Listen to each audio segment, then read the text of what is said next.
This is Alex Gonzalez with Be More Ventures.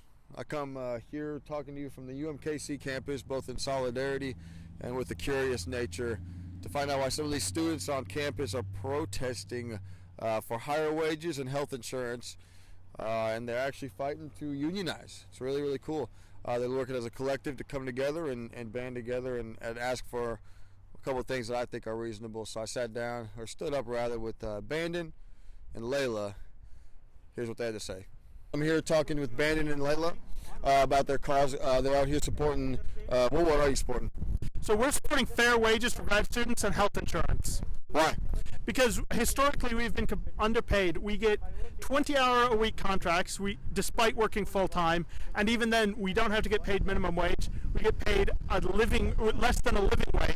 Even as inflation has gone up dramatically in Kansas City in the last few years, we haven't had any pay rise in that time. No pay rise to match inflation, and wages that even started below a living wage 8 years ago when I started here. We've never had health insurance in that time, despite the state law changing. No, what is the state law?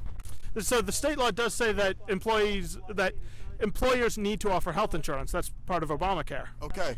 And so you work for the school? Yes, I work in the Department of Physics and Astronomy. Do you work for the school? Yes, I do. I work in Cherry Hall. Okay.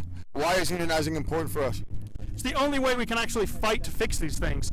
We're the backbone of this university. They can't do the functions of the university without us. And they need to remember that. And the only way is to take collective action and make the point to them that we can shut this university down if we want to. They need to pay us a fair wage. I agree entirely with you. Let me ask, what is a labor union for the people that don't know? There are legal recognitions that come with being a labor union. There are laws, statewide and nationwide laws, that actually cover the relationship between employers and the unions. And actually, we see this a little bit now in Major League Baseball. Yeah. Following that.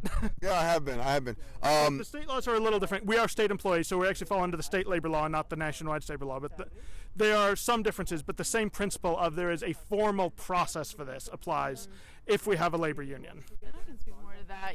A union, we can get retaliated against very quickly as graduate workers. We're at the whim of the head of departments or the university that hires us. A union gives us representation. It gives us a fair chance to really negotiate with the school to get better wages, get protections. A union, just one worker making a demand alone isn't really that powerful, but a bunch of workers coming together through a union can really make change. But we're not even there to get a union quite yet. That's why we're out here starting the fight with, hey, we want a higher wage, bare minimum, and from there we're going to see where we can go. And how do you actually officially organize? Well, we come together weekly through weekly meetings. We build leaders together, and we just get all clear on what our demands are. So we came here with a really simple demand: raise our wage to meet the University of Missouri Columbia's wage for grad workers. And we just come together on these really simple demands, come out here to protest, but then also try to get meetings with the chancellor and try to get more people on our side, so we can't be ignored. Absolutely. Is there any way we can support you, just in case? Where can we find you? What are you doing? So right now we only have an Instagram. It's GROKC. You can follow us there. You could also, if you are at UMKC and want to get in touch, you can message us on there and join us. Yeah. Any support, just vocal support for us, would be very much appreciated. Tell the chancellor that people are on our side with this, and that UMKC tries to build itself at the heart of this community. Well, that means paying the members of the community, the grad students, a fair wage. Sounds reasonable to me. Thank you. Thank you. Thank you.